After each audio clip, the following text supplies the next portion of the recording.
All right, guys, so we're going to get started tonight. Good evening, everybody. Welcome to October's Case Review. It's hard to believe we're already in October this part of the year, but we are, and we're moving quickly along for the year. So I'd like to start out tonight.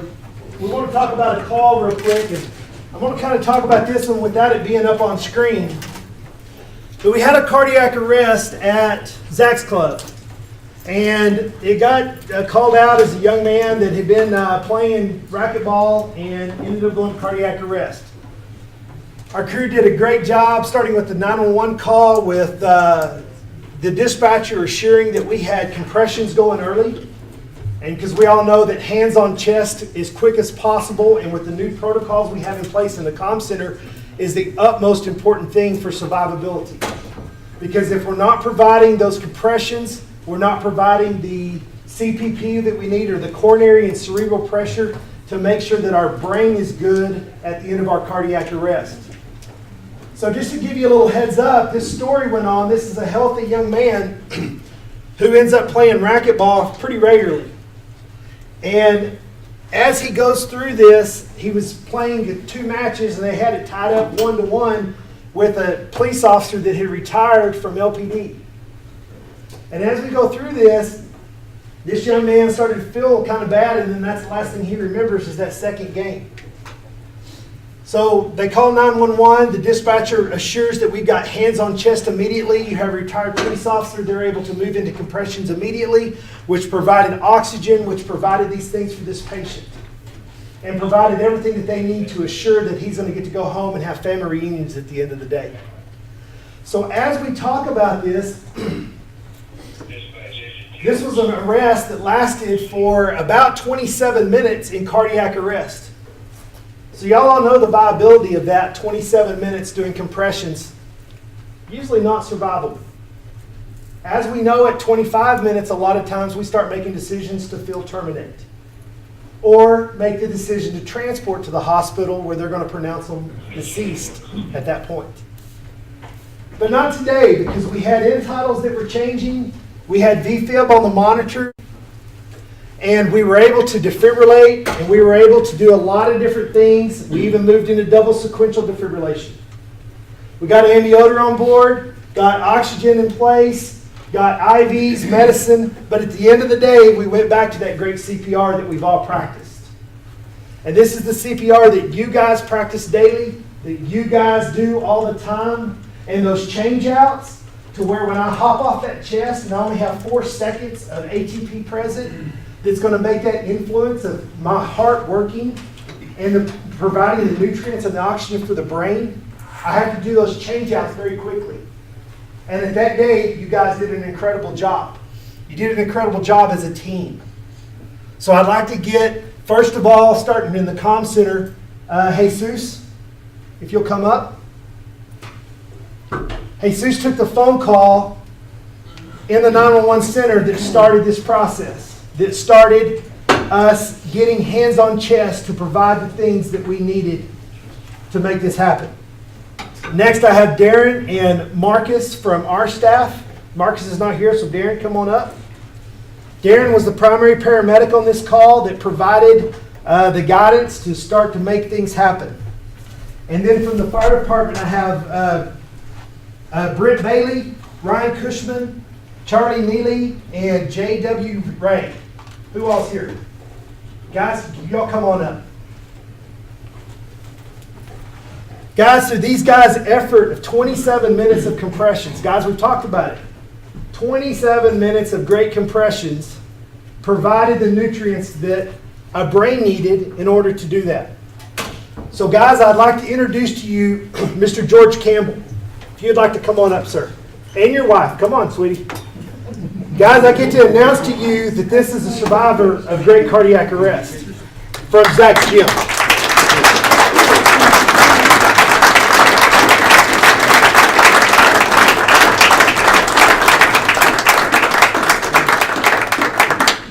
Guys, is what I want to talk about is it started with hands-on compressions in the comm center.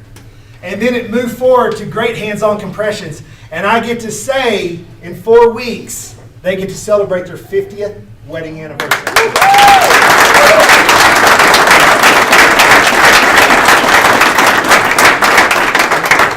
really neat to be here. A pleasure for me to even be, not even here, thanks to you all.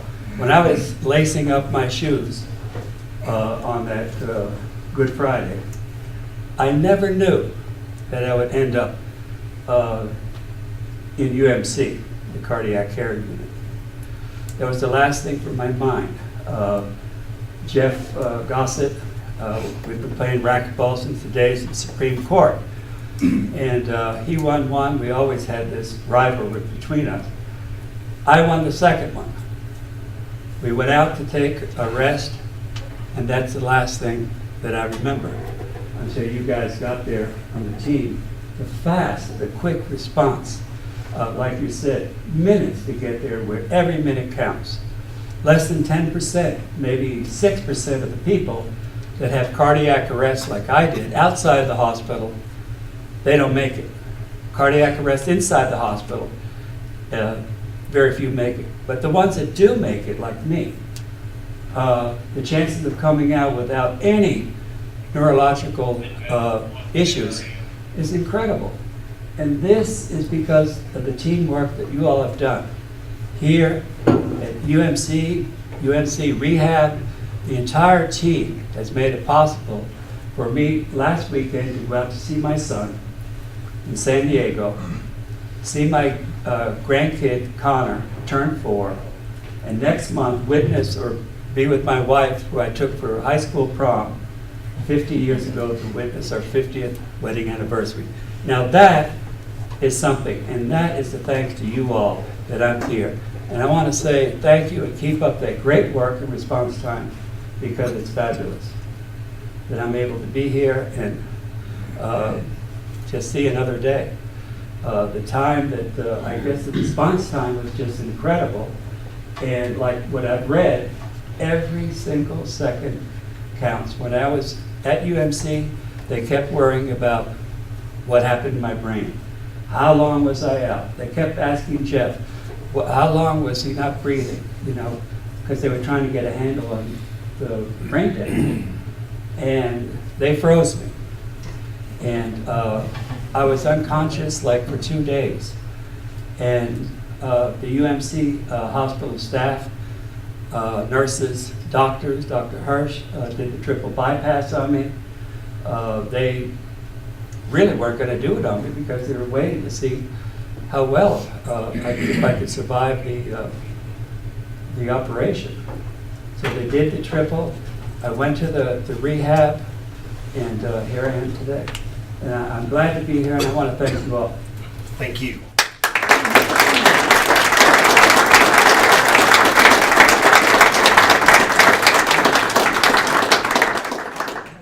Mr. Campbell, thank you very much for sharing with us that. That's what we like to share, is these good success stories like this, because like you said, the numbers are nationwide less than 8% right now. And we set at about a 76% ROSC rate in the field, which ROSC is great, but what's our go-home numbers? And we're well above 12% here, which is well above the national average. average. My son, who worked here at this hospital, is now out in San Diego working out there. And his doctors asked him, what hospital did he go to recover like that? And he said, UMC. And he said, man, that's a fabulous job. Great. Way out there in California. Thank you, guys. Thank you so much. Thank you. Guys, thank you.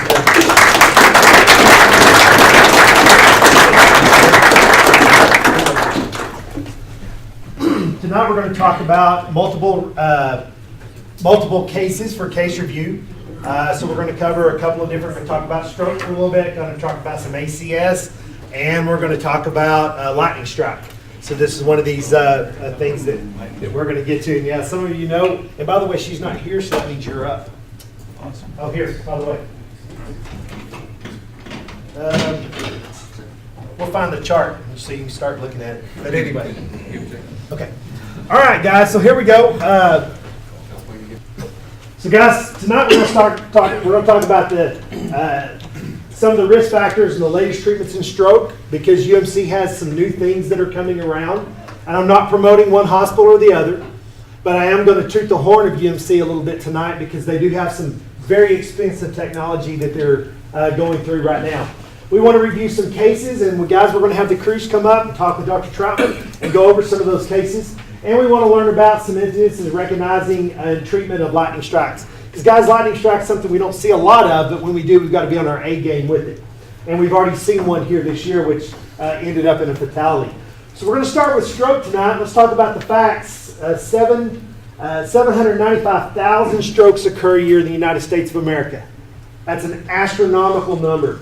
As saying that, it's the fifth leading cause of death in the United States right now. It's the number one cause of disability. Guys, disability is a huge thing because if they have that permanent, that stuff that's everlasting, that maybe I can't ride again, I can't walk again, I can't go back to my job. And so that affects the processes of how we go. So someone in the United States is having a stroke once every 40 seconds. So we're seeing a lot of these. Ischemic stroke is one of the biggest parts of that. 87% of all strokes are the ischemic type. That's where we have the clots that come into play. These clots may be built up from plaques. They may be built up from a clotting disorder. They have a lot of different things that come into this, and those will start to plug the cerebral arteries, which are going to cause issues. We start talking about, well, what is a stroke and what is not a stroke? Because we see a lot of times, we see these factors come into play where maybe we think we're having a stroke and it ends up being a TIA. And I try to do those follow-ups with you guys of what's what. But at the end of the day, is what the literature says, is if it is a stroke symptom, it's going to last more than 24 hours. For a TIA, on the other hand, that's going to be typically less than 24 hours. And this is what we call our close call. A TIA is a buildup of a very high risk factor of saying that they may have a full-blown stroke at some point. So if somebody says, well, I've had 2 TIAs and I'm having these symptoms again, guys, this may be their big one. This may be the one that will cause the disabilities long-term or up into death. So something I have to be aggressive with. So some of the risk factors of stroke is high blood pressure. It's the leading cause of stroke. So please take your blood pressure medicine if you're on it. High cholesterol, carotid stenosis, AFib. That's another big one. How many times do we see people with AFibs? All the time. And so we don't think much about it because it's just AFib. But now if it's AFib with RVR, that's something that I have to be thinking about. And so if I get them on the heart monitor and they're having a stroke, did they ever say that you've been in AFib before? That may be a good thing. Is this a new onset? Because that may be the cause of the stroke. Age is another big thing. For every decade after the age of 55, we basically double our risk of stroke. Gender, unfortunately, ladies, on this one, you lose out. You do have a higher percentage of stroke. And the races is everything of African Americans because of the increase in hypertension and diabetes. So that's going to be the increase that we need to look for in our population. So some of the things that we control, smoking. So the smokers in the room, you almost double your chance of having a stroke at a younger age. Excessive consumption of alcohol. I won't say anything in the room. Insulin resistance and then diabetes, so that increases those risk factors.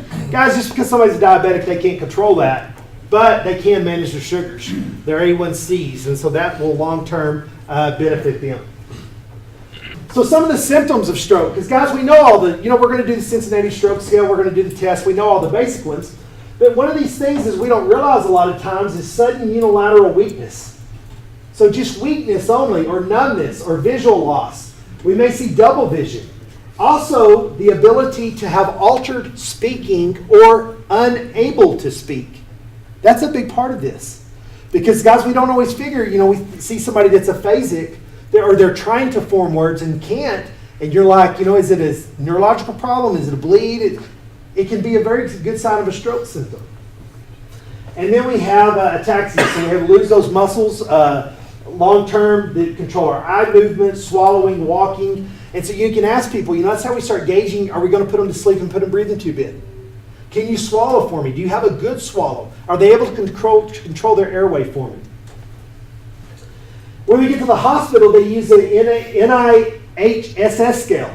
And guys, this scale is very, very detailed. And this is something Dr. Troutman, they use inside the hospital. Those doctors have to calculate it, and it becomes time-consuming. The nice thing is, in the field, we use the Cincinnati Stroke Scale because it only focuses on 3 major things: facial droop, arm drift, and abnormal speaking. And if you'll read, it says abnormal speech. So this is something that we want to talk about, because if they're not able to speak, there's my increase right there. There's my symptom of stroke. You remember, I only need one thing in the Cincinnati stroke scale to key me off that is, I need to make a stroke alert to the hospital. If any one, you'll see right here, if any one of these three is abnormal, it's a 72% probability of having a stroke. Treatments and strategies for stroke, guys. TPA, that's the big monster. TPA is one of the biggest things. We all know for many years we've had a 4-hour window.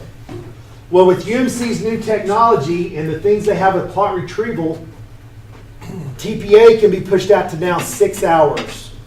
So we had 2 extra hours from last time seen normal to where I can start to add this extra therapy of having TPA present to get TPA to my patients.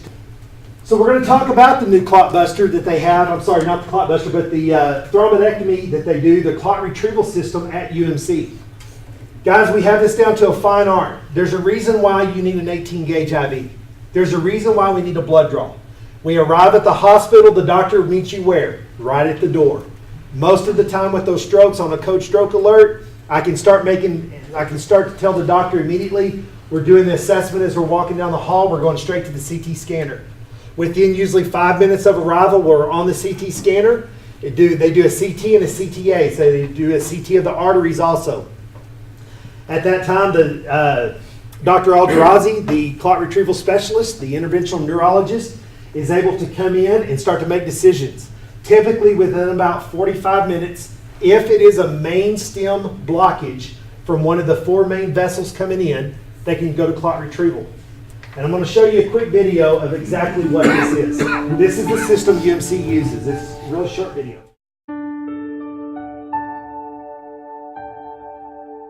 In situations like this, we can intervene. We can go in from the femoral artery in the leg with a catheter, as you can see here, place it in the carotid artery in the neck, that's the blue catheter. Through that catheter, we take up a smaller catheter, a microcatheter, and we catheterize the arteries inside the brain, the carotid artery, and then into the middle cerebral artery. You can see the clot within the middle cerebral artery, which supplies blood to that half of the brain. So we bring up our microcatheter all the way up into the middle cerebral artery in the brain and cross the blockage. Once we're across the blockage, we bring up a mechanical thrombectomy device, which is kind of a stent on a stick kind of configuration. It's a stent-like device that we unsheath within the clot in the blockage. You can see the stent is opening up and actually restoring blood flow immediately. We then give it about 5 minutes, allowing the radial force of the stent to open up outward and allowing the clot to extrude within the lumen or inside of the stent. After the 5 minutes is over, we inflate a balloon in the carotid artery in the neck, which arrests flow, and then we pull back the stent retriever device with the clot entangled inside it into that balloon catheter. The purpose of inflating the balloon in the carotid artery in the neck is to reverse flow from the brain arteries and into the catheter out of the patient's body. In this way, any particles that break off from the blood clot within the stent retriever will get sucked out of the patient's body. They don't go out distally and cause more strokes. Okay, so that's the solitaire clot retrieval system. That's what Dr. Alderazi does here. Like I said, guys, typically they're on the table within about 45 minutes from time of we arrive till time the procedure starts. They also at the time get TPA, so the blood clot's being busted up at that time by the TPA, and then they use the clot retrieval system. This makes for immediate blood flow back to the brain. Instead, TPA would take some time and have to dissolve that clot. And so the numbers have been astronomical. They've been up and running about 10 months now, and the numbers are very, very good with survivability, restoring complete without any paralysis, without any problems over the 3 to 6 month period. So this is something that UMC offers that no other hospital in Lubbock. In fact, there's only recorded about 14 clot retrieval specialists in the United States right now. and we have one here. So very, very neat program that we have going. Part of that is early activation and making sure that we're getting the things that we need. So let's talk about our protocol. One of the biggest things is we need to accommodate that 18 gauge IV. I need a big catheter put in there for the CTA. That's the main part. Also, we really like to have that blood draw procedure. That way, as soon as we walk in, they can do a creatinine and BUN real quickly and make sure that the kidneys are good so they can push it. Now, if they do not have it, they will go ahead with the CTA. But they would sure prefer to be able to have that blood draw immediately in order to not to delay that process, in order to get that going quickly to make sure the catheter is safe. Remember that we have a scene time of less than 10 minutes with our strokes. We want to notify them from the scene, get loaded up quickly, and we can do everything on the way to the hospital. We can start our IVs, we can get the heart monitor on, let's get them to the hospital where they need. At that time, they don't need fire, they don't need a paramedic, they don't need an EMT, they need a clot retrieval specialist if that's where the clot is, or they need TPA to start fixing the problems. So we need to expedite that, and that's why we try to keep that scene time at 10 minutes or less. So, Dr. Troutman and Brian, okay, y'all come on up.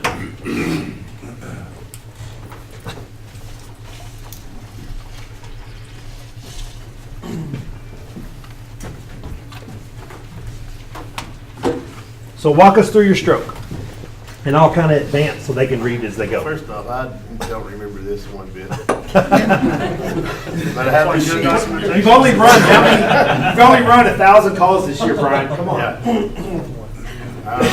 Well, says that a spouse called and said that he wasn't acting right, and had right-sided weakness and slurred speech. Had a previous CVA, but could not describe any deficits, if any, exist from the previous. Spouse stated all deficits were new. So, guys, as part of the fire report, fire actually arrived on scene a little bit earlier than we did. They got vital signs pretty much immediately. Did a great job documenting exactly what they found, which matched up really good with what we found. So they got everything going. They got vital signs. They started getting everything, that assessment going. So as soon as the medics walked in, they were able to transfer that and tell them exactly what happened, and then we were able to package them immediately. A little hypertensive. Not too bad. And remember, why are they hypertensive? That's why we don't want to treat that in the field, is because they're trying to perfuse their head at that point. But you a little tacky, totally look good. Ish. Got an IV. I found out that in the hand doesn't count. It's got to be squeezed in their arm. Oh, it does? That's what they told me. Yeah. Well, they told me Ideally, because what they're really worried about is if it, blows. yeah. That's all I could get. But I got an 18. So, And a blood draw. and I'll let you off. Oh, yeah, we'll talk about that. Looks like you had facial droop to the right side. He's alert and oriented. He's sitting on the couch, well alert and oriented, warm dry skin, obvious positive Cincinnati stroke skill, right-sided facial droop, slurred speech, right-sided arm drift, and weak grips on the right side. We called on scene to the EC and let them know what's going on. Okay, so this is the hospital side. This is where they start to create. Do what? Back one. There's one other important piece of information there. Started when? Oh, 15 minutes on. Okay, good. That's important. And guys, one of those things is what the hospitals ask for, that we have a time in there, like 12:05 time. Because at 15 minutes, they got to sit there and go 15 minutes and look at the run number. So we're trying to make the expedite that. But that's great news to document. And as part of that, those nurses now have a form in the EC that they're going to be doing a checkoff when you come in, and they're going to say time. And they're going to actually write the time and then hand it to the neurologist resident, who's going to start making decisions on how quick that TPA can be. We do have about 2 or 3 fallout every quarter because there's not a for sure time on there. So time is something that we really, really have to have on there. And the second part of that, if you can't get a time, that's good to document too. Yeah. That, either they woke up this way or nobody else was there, you couldn't get a reliable time. Okay, so this is the hospital side. This is the NIH stroke scale, and it ended up being a total score of 6, which is a pretty hefty number for the stroke side of it. He did have the paralysis. Now remember, he had a previous history of stroke. So they've got to kind of sort through what was the past and what was the present. Now he did a great job documenting we had a previous stroke, but there was no deficits at that time. So any deficits now, we're going to count as new, and we're going to run with it from there. So the hospital outcome. So this patient was a right-handed male with, once again, a lengthy history. The CTA showed no myocardial hemorrhage. He was able to, they started moving in, the scale ended up being a 6. He did have some aphasia, and he did have some right side facial weakness to the forehead, and his last stroke was 1998, so that was a pretty good while back. TPA was given after discovering the risk factors, and this gentleman ended up making a great call. Now, let's talk about the 18 gauge. He did get an 18 gauge, but once again, they weren't able to use that. I forgot that this was in here, sorry. But yeah, Brian was exactly right. It needs to be kind of moved up into the forearm and arm. And what they're worried about is they have to push it at such a hard rate, and that's on a machine that pushes. Yeah, and it's kind of a soft contraindication. So in this case, patients here, somebody's going to give a try. If they couldn't have got one somewhere else, they would have probably still done the CTA through the hand. Just you don't have as much space there, and it's a pretty big dye load, and you can get necrosis and everything else if it extruded in the hand. So great job, great care, great job alerting them very quickly. Here's a picture of the CT. This was a left ocular infarct. There's the infarct right there. As you can see, this is off of a 16 slide CT scanner. And once again, there is the infarct that they're looking at right there. And this patient ended up making a very good recovery. So the final outcome is, at the end of the day, he was diagnosed once again with a stroke, was given TPA, and was discharged home on aspirin and Plavix therapy, and ended up doing very well. So great job. Commend you for being quick on scene. Right size IV. Great job with blood draw, because that's one of those things that they really do need. And then doing a good job getting them alerted at the hospital. I know you probably, once again, don't remember too much of the call. I mean, we're only running, you're only running 1,000 calls a year. It's hard to keep those. I remember the IV in the hand. That's about Okay, well, that's good. Think about it, because how old a person was this on? About an age? We can't disclose Yeah, that. that's right. But probably an older person, and imagine if we wouldn't have done all this and they would have had this stroke. I mean, a lot of right-sided weakness, talk funny, versus, this guy's probably out there playing golf now, so. Doing very well. Awesome. Or playing racquetball on a regular basis. Or racquetball, yeah. And about to have a 50th wedding anniversary. Yes. So you're doing good. Good job. All right, guys, great job. So real quick, if you want to just stay here, we're going to talk about myocardial infarcts real quick, guys. There's not a lot to this. Y'all all know. Whenever we start to have STEMIs, ST segment elevation MIs, it's the same concept. The goal is to get them TPA as quick as possible, or to get them to the cath lab as soon as possible. Once again, they do change what they do use for the TPA there. They go to a renovase at that point, typically, which is just a different style of TPA. But at the end of the day, that's the goal, is to make sure we have serial 12 leads, and that we get fluid on board and nitro on board, and we're going to talk more about that. Aaron, you're up. I remember in cardiac care, we tend to, of course, almost everybody goes to the cath lab when you're in Lubbock, Texas, right? But imagine if you're in Marfa, Texas. You may or may not can get to a cath lab, and what kind of time frame you want to be there. What's the CMS measured? Anybody know the time? 90 minutes from door to balloon.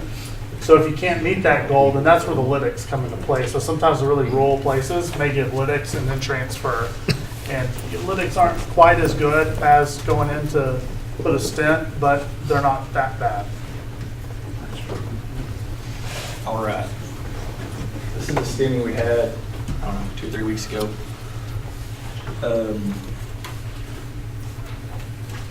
Got there, the patient was complaining of chest pain, center of breathing, left arm, shortness of breath, vomiting once. No cardiac history, only the history of diabetes, hypertension, didn't take any medications. Put on the monitor in the house, did 12 lead. And here's what it It was shows. normal. 12 lead was normal.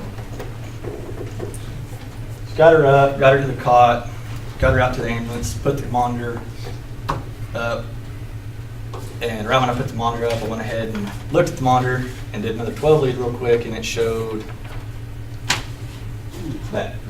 A little different, huh? Yeah. And at that time, she really wasn't even complaining of anything at that point. She said it had all pretty much gone away. Started an IV, gave her Zofran, nitro, aspirin. Did another 12 lead, third 12 lead. Sorry. Yeah, getting a lot worse. So just kept going, went 31 and 3. And then we did a bunch of them, did a bunch of 12 leads. Aaron, why is all this nitro important right now? Trying to open everything up. Okay, good. Trying to open those vessels up. You got the aspirin on board, so you get a plate of deaggregator. Then you've got your nitro on board to start opening it up. Is your fentanyl going to do anything?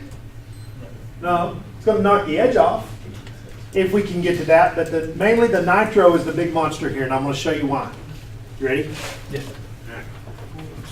So you do another 12 Did lead, another 12 lead and it got worse, a lot worse. and then the fourth one comes. And it was perfectly normal. How many nitro have we got? Count 2? I think 2 is all we gave her. Yeah. So you walked in, and Dr. Trauma, what are you saying to him at this time? You said this was a what? Oh, this guy can go back to room 27. You fixed it. No, well, no, that's because you're going to be like, well, this isn't a STEMI. These medics don't know what they're talking about. Wait a minute, let me show you this. Okay, so one of the big take-homes right here is aggressive nitroglycerin. Very aggressive with this nitro, moving forward, getting those vessels open, and stop that extension of the MI. I think that as well as serial EKGs. If we'd have been lazy, got that first one, popped a nitro, got on the hospital, the patient could have been tucked away back somewhere, and Okay. maybe an hour later they started hurting worse, and finally we got another EKG at the hospital and found the STEMI. But 2 minutes later. yeah, This is as we were pulling up to the hospital. nobody's going to ignore this. You hand that, I hope, to any hospital, they're going to say, we need to activate. So great job with serial 12 leads. So here's the final outcome. 100% occlusion of the distal right coronary artery, 80% stenosis of the first diagonal branch of the left anterior descending, 60, and then 80% stenosis of the LAD. Go back one. Okay, sorry. So I just noticed you had the comment on here about initial troponin. What would we expect her troponin to be? How long does it take to get a measurable troponin? 24 hours. Well, it's somewhere between 8 and 18 or so, but definitely 24 hours it would definitely be increased. But here we probably expect it to be 0. That's most STEMIs don't have an elevated troponin. Now they can, but that doesn't, you don't look at this and say, oh, that was just an artifact from that EKG. EKG trumps troponin. Or did I just say trumps? Yeah, Trump. We know who he's voting for. Okay, so this is the biggest monster. This is the right descending.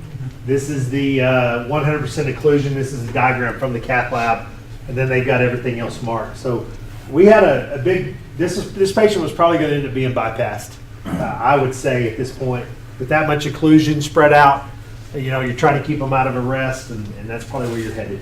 Take home points. And by the way, Aaron got report of the month, so he got $30 to walk-ons. Dinner on us. Thank you.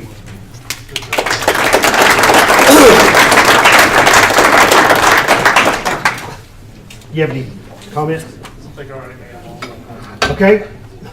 All right, so let's talk about lightning strikes real quick, because guys, this is something that we don't always deal with. It's something that's very uncommon.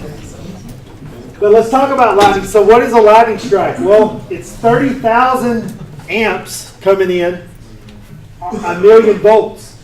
Now, I'm not an electrician, I take care of sick people, so I really don't understand the total electricity side of this, but to some of you guys that makes a big thing. 30 million times a year lightning strikes the United States at the ground. And so what are the chances of that hitting somebody? Pretty slim, but at the same time, death immediately occurs in 10% of these cases. So we're going to discuss one of these cases coming up.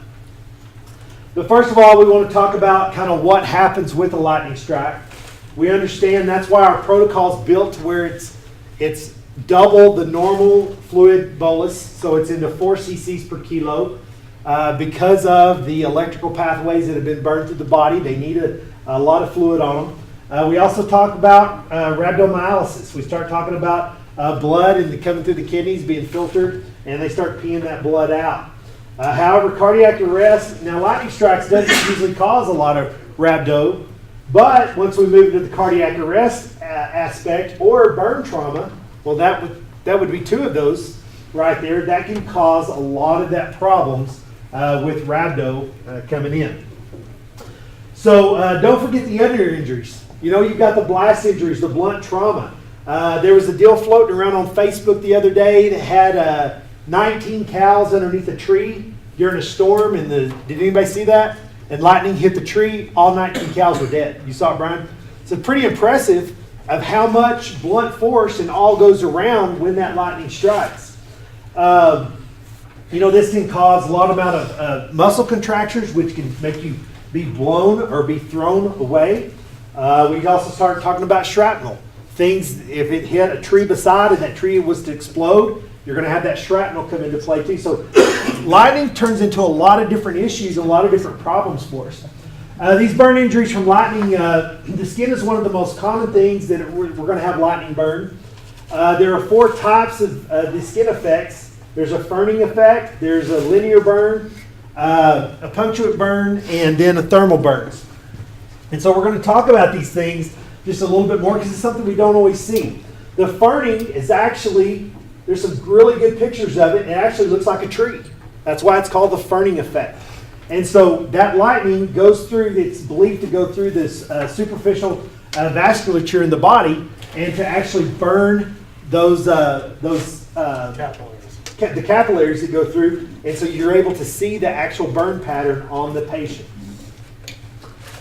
Next, you have the linear burns. Guys, this is where you have rain or sweat. So a lot of times underneath the arms, once it gets hot and that fluid starts to steam, that will actually make burns, and that's where we get our linear burns from. A lot of times, if they have a shirt on around the neck, if you have underneath the arms, in between the groin area, between the legs, you may have wet there. And once that gets hot from the electricity going through, it will steam and actually burn that too. Then you have the punctuate burns, and this is where you're going to have, this is where a lot of times it's going to be the entry spots. This may be, this range from just a few millimeters to actually centimeters in diameter. And it's going to actually start to more look like the burn, a full thickness burn of what we would normally see. And this is, that is actually the electricity going through dry skin. So it's not getting the thermal effect at that point. And last but not least, the thermal burning. That's where we catch our clothes on fire. Y'all seen it before, hot tar or clothes melted into patients, into the skin. Brian, you worked in the burn unit for a long time. That's brutal. brutal for you guys getting that off. And, with that being melted in, can cause, this is where our third degree and our full thickness burns come into play. So other injuries from lightning, cold, pulseless extremities, from where we've had so much electricity going through, damaging the vasculature, going down, dysrhythmias. We're going to talk a lot about that here in just a minute. Confusion, amnesia, loss of consciousness can be expected. Hearing loss from the loud boom, maybe a spinal cord injury, or maybe a vasculature injury. And fixed and dilated pupils, where there's just a disturbance in the pathways running through the brain there that may cause that. So talk about our electrical burn protocol. This is a big part right here. I've got to make sure I'm doubling up on my fluid. We've gone to a modified Parkland formula on most of our burns, which is 2 per kilo times burn surface area. But on our electrical burns, we need to increase that to 4. So I really need to start pouring the fluid to these folks. And it doesn't take just a big burn area, especially with electrical burns, because I'm not able to calculate really the burn area. I may only have an entrance wound and an exit or a blowout injury, but what happened between point A and point B? What happened to my pathways, my electrical pathways? What happened to my heart? It's going to take the path of least resistance. So where all did that electricity actually go? And guys, you may have multiple blowouts. You may have a blowout injury in the hand and the bottom and then the foot. And so that's going to really take into play of what's happened with this patient. Any comments here? Well, yes. You always want an EKG on electrical burn because especially this high voltage stuff, what's electrical in your body? Your heart, right? And it can alter that. Do you mind doing this? Yeah. Since she threw you under the bus. Yeah, that's all right. Okay, you can talk to her next time you're on shift. That's all right. Other thing I'll mention, you're talking a little bit about rhabdomyolysis, and you said they're peeing blood. That's actually not true. Remember, they're peeing myoglobin. It's myoglobinuria. So it looks like blood, but it's not really blood. And that's actually one of the kind of quick ways you can tell. When you get a urinalysis, it'll have like visual blood, like yes, no, moderate, and then it actually has an RBC count. So like your urine will say like lots of blood, RBC count 0, because microscopically there's no blood. Okay. It's just I'm wrong knowledge. Yeah. Okay, so this was actually Kelly's call, but Brent was on the call with her, so I'm gonna let him run with it. All right. It's all you. We were going to post Adonis halfway to Slayton. Call came in for an electrocution and cardiac arrest from lightning. Dusty and a bunch of the Slayton first responders were already on scene for us. We got delayed getting into Slayton due to a rainstorm. The rain was so bad we couldn't see anything. Windshield wipers were going. I was literally driving, trying to see brake lights on cars that were pulling over to the right to stop. Finally made it in through Slayton, got out of the major, I guess whatever you want to call it, wall cloud or whatever. Pulled up on scene and we had 40 firemen there. The patient was already on the AED. Shelly was also on scene. She had got on her personal radio, contacted dispatch, confirmed that it was a cardiac arrest due to lightning. As soon as we got there, Kelly, since she was up, the patient was already down next to the pond. Pretty major incline to get down to where he was fishing. So all I remember is I got to the back of the truck, I pulled the stretcher out, I started getting stuff ready inside the unit. I remember Dusty, I think, came up, grabbed the backboard, ran down to meet with Kelly. The patient was already on the AED. They had already defibrillated the patient once, confirmed that he was in defib at the time. Loaded the patient up onto the backboard. They carried the patient up to the unit. Lightning still striking all around. There were people everywhere. I was really worried about being outside on this one. So just make a quick comment. We talk about working where we find, right? Unless it's not a safe environment. So we got the patient loaded onto the stretcher, got the patient in the unit. At that time, I was at the head of the patient. I already had the intubation stuff out. I had the PRP out so we could get some IO access on the patient. As soon as the patient got into the truck, all the rescuers sucked in the unit with him. We had 20 people in the back of the truck trying to work this guy. So kind of had to do some facilitating on getting people out or in, who was going to go, who was going to stay. Okay, let me ask you right there. Yep. So y'all made the decision to go Absolutely. because this is a what? Traumatic arrest. Okay, does everybody understand that? We understand that it's an electrical issue at this point, but it's a traumatic arrest. And so y'all, they made a great call right there of saying load and go. So got the patient in, started exposing the patient, cutting off his pants. We did get IO access. There was a 3rd-degree burn noted to the waistline area. The patient's pubic hairs were singed off. I didn't notice the redness going up through the chest. The shirt hadn't already been cut off yet. Kelly, at this point, I got in the driver's seat and we left. This is where Dusty and everybody else started doing all the work. Kelly got the patient intubated, called the hospital en route halfway through to Covenant from the front as I'm driving. Notified them that we had a traumatic arrest from a lightning strike. Requested that if they wanted us to continue to their facility or to go to UMC. Family stated that they wanted the patient to go to Covenant. So Covenant's charge nurse or whoever came back on the radio, the physician inside stated that they could accept the care of the patient, so we continued to Covenant. Followed ACLS algorithm all the way from Slayton. The patient was worked and defibrillated until we hit almost 13th and I-27, and that's when the patient we had Rosk. Called Ross from the front. The patient was noted to have some tearing at the eyes, was blinking as Kelly was moving her hands across his eyelids. Patient was given 5 Versed to help sedate him. We lost pulses right before we got to Covenant. As soon as we got to Covenant, kind of got our butts chewed by the physician, one of the physicians.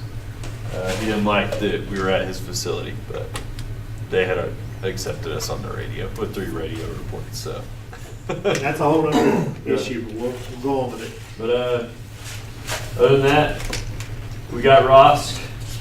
He looked pretty good when we got there. He survived, 5 days, and then the damage was just too significant. Yeah. Guys, they created a family reunion to the point. We talk about, Ross rates are great, but are we having survivability? And so one of the things is we did give them 5 days. 5 days of family. This is a young man.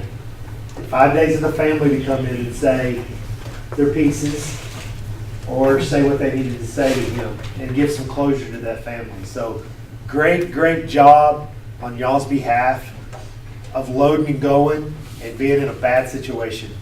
Y'all were already behind the 8 ball with your distance. You're already behind the 8 ball with the weather. You put yourselves at high risk at that point to make that happen.